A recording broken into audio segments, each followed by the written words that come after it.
Canada's finance ministers met today to talk about Alberta's proposal to leave the Canada Pension Plan, but some provinces wanted to talk about carbon tax carve-outs for home heating as well. This carbon tax is now becoming an issue of national unity. There was disagreement at today's meeting, but the important thing was we were all there. We were all able to have a conversation. You can't lean in and because there's a bigger Liberal caucus in Atlantic Canada and leave the rest of Canada behind. Ontario Premier Doug Ford wrote to the chair of the federal Liberal caucus for his province, saying, with nearly half of the Liberal caucus being from Ontario, it's time for these members to advocate for the families they're elected to represent. So where has all of this left federal-provincial relations? We're going to discuss that with our Friday Power Panel. Emily Nicola is a columnist for Le Devoir. Nigan Sinclair is a columnist for the Winnipeg Free Press and a professor of Indigenous Studies at the University of Manitoba. And here with me in the studio, Marie Vastel is an editorial writer for Le Devoir and journalist and author Paul Wells. So Paul, we are going to give a tax break to low-income Atlantic Canadians and other Canadians across the country who use home heating oil, and the country is going to fall apart because of this. Is this really a national unity issue, or what is going on here? And anything's a national unity issue if somebody decides it is in this country. Right. I think the problem is not so much the bottom lines of low-income folks in Atlantic Canada. It's the integrity of what was supposed to be the centerpiece of the Liberal Party's climate policy. That being said, look, it's amazing when you get a bunch of politicians together, everyone plays politics. Minister Bethan Flavey is astonished to discover there's regional politics going in here. I mean, he works for Doug Ford, who pushed Ottawa off the edge of the world as soon as he discovered that there was a bunch of trucks parked downtown. So Doug Ford knows something from regional politics. But now there's a bunch of ministers getting together from I think 5 different provinces, calling for the federal government to simply get rid of the carbon tax altogether. If Justin Trudeau was hoping that to put an end to a controversy a week ago, it's become pretty clear that that hasn't been the result. How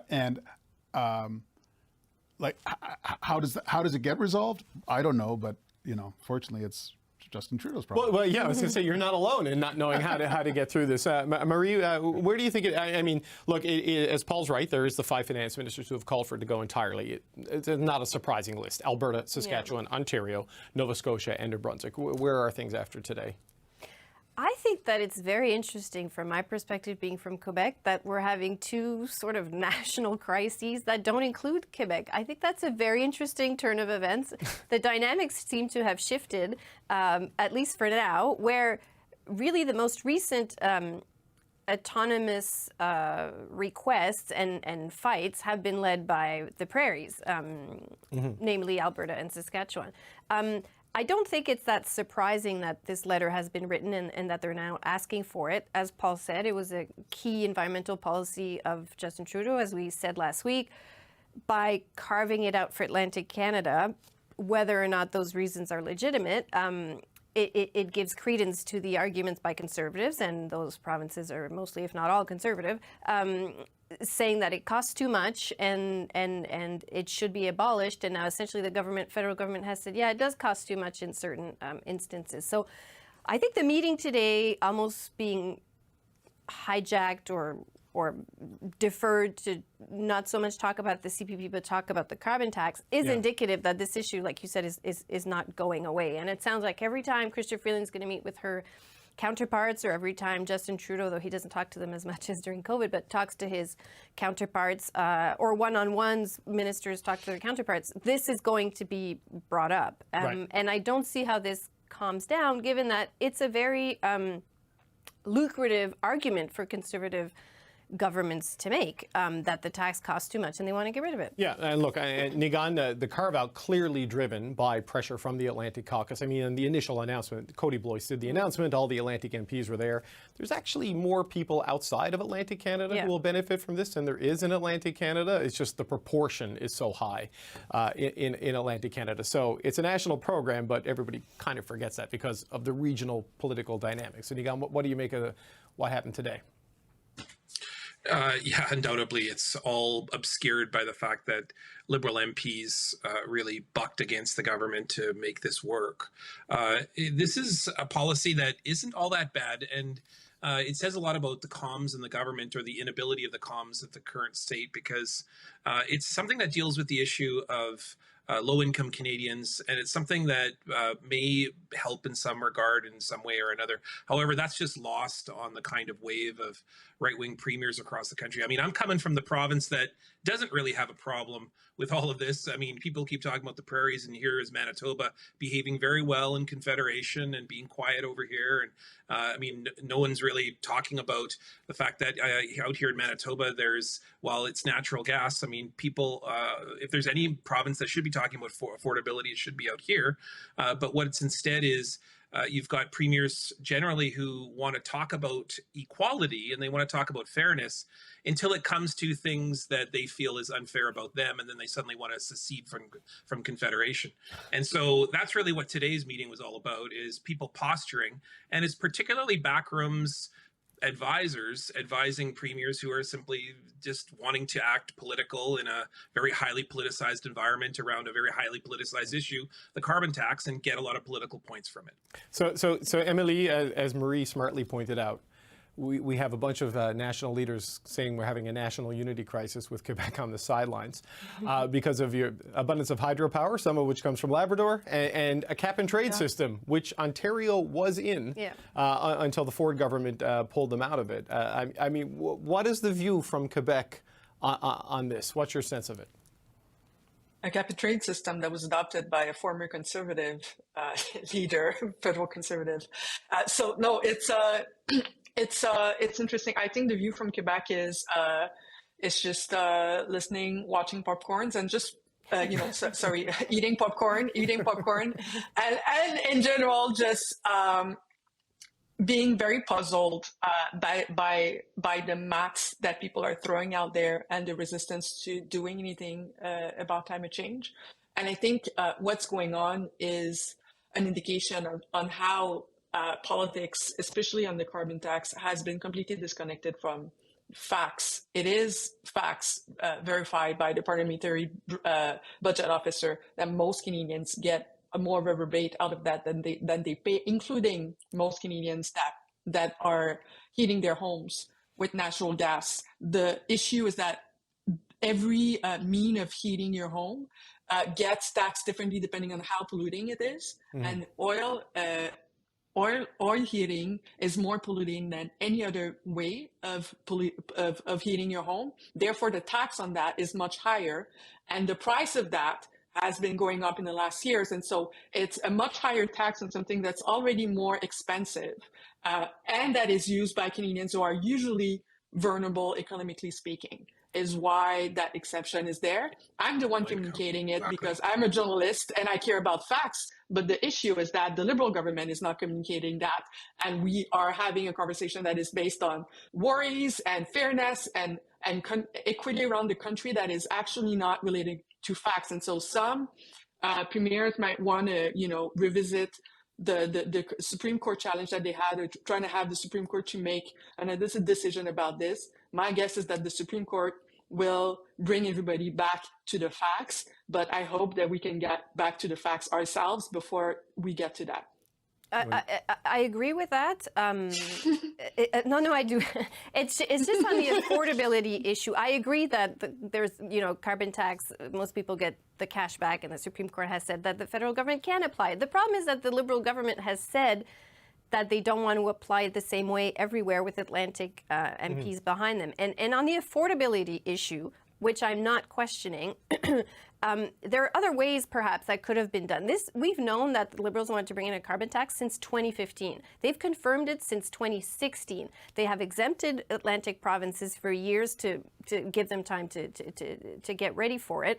They could have perhaps brought in the, for lack of a better word, subsidy for the heat pump earlier. They could have They actually did. It's been on the books for over a year. Yeah, just nobody talked about it. But right? a year ago, we already knew this carbon tax. Like, we've known this for 8 years now. They could have brought it in before a year ago. They could have bumped it up earlier when they saw it wasn't working. They could have bumped up the rural top-up rebate for people who live in rural communities and get more cash back for the carbon tax. There's other things they could have done without carving out the tax and giving so much weight to the Conservative argument that is now opening the way for more breaches to the carbon tax to be requested and for it to be more easily torn down by an eventual possible Conservative government. Nigan, you wanted to jump in? But I was just going to say, but none of that has got them political points up to this point. I mean, the rebate hasn't gotten them political points.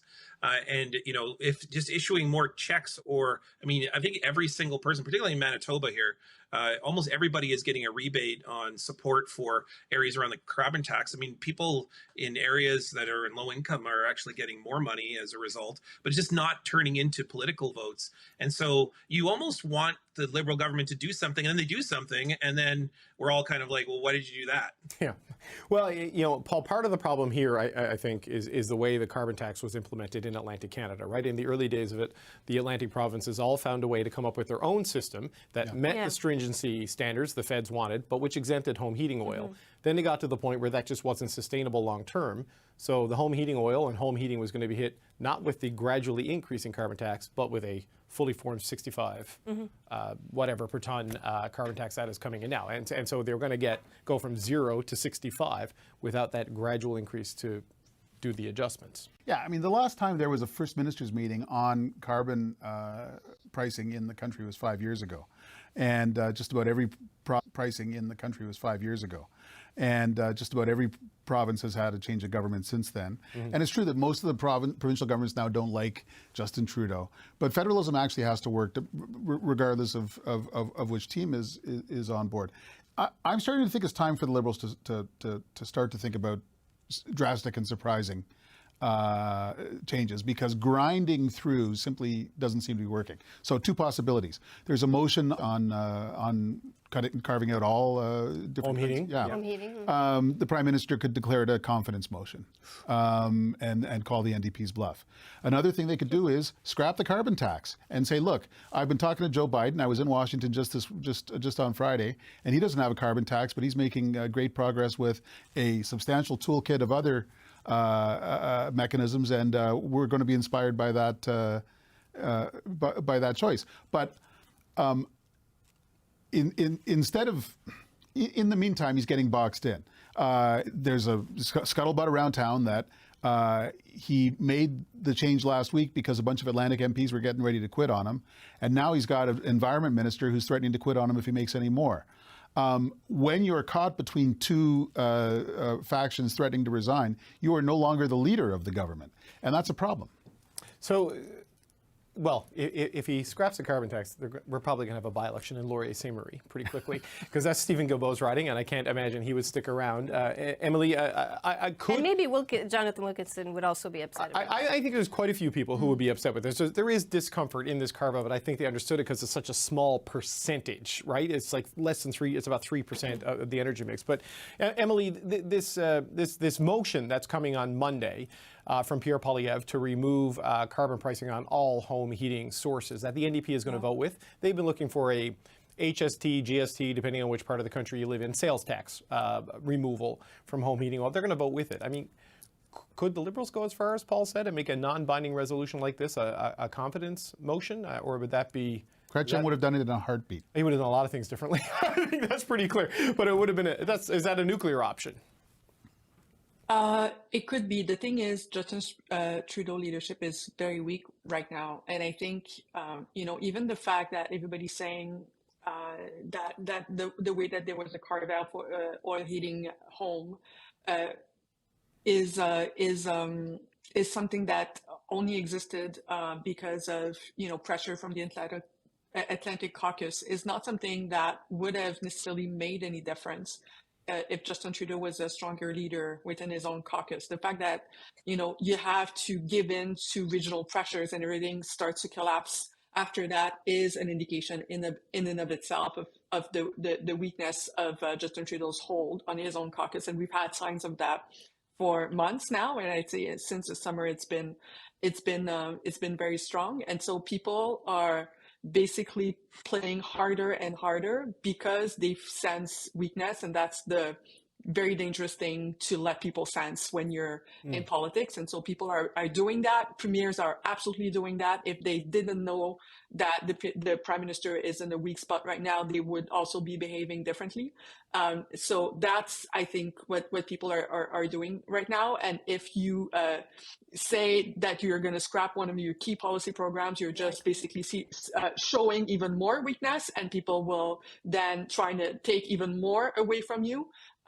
So if we know already that scrapping a part or suspending for 3 years a part of that wasn't a solution that appeased anyone, I don't think that doing even more of that is going to also appease anyone. It's just going to be free for all for whatever remains of Justin Trudeau after that. The thing that struck me about it, Marie, just as a final point, is these are all very good points, Emily.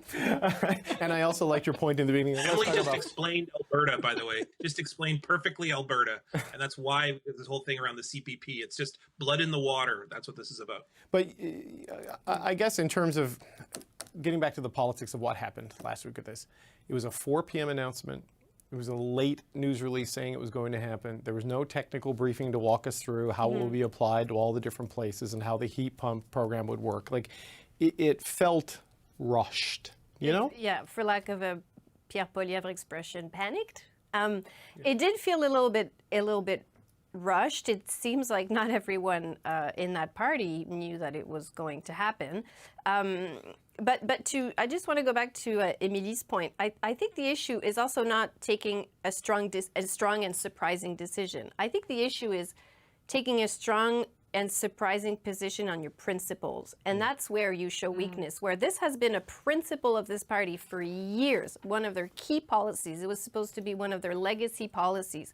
And then you yourself poke holes in it by going back on your principles for what really only looks like an electoral gambit. I think that's where the weakness to his leadership was sort of sewed in. And if he does want to make it a confidence vote, I just want to remind everyone that I doubt the Bloc would vote to get rid of the carbon tax. So it would kind of be a moot point, in my opinion. Fair point. And look, just, yeah, there's politics at play here. But Paul, I'm going to give you the last word, but I just want to drive home. There are a lot of like low-income people, certainly in my home province, who were really going to be hammered by this. But no one's disputing that. We're disputing the way I understand. to help them out. I understand. But I'm just saying that there is a compelling individual, humane reason why you would reconsider some of these There's things. ways of doing it, is all I'm saying. Sure. Paul, last word to you on this. I don't actually think that Justin Trudeau will or should get rid of the carbon tax. My point is, he is just in an absolute world of trouble right now.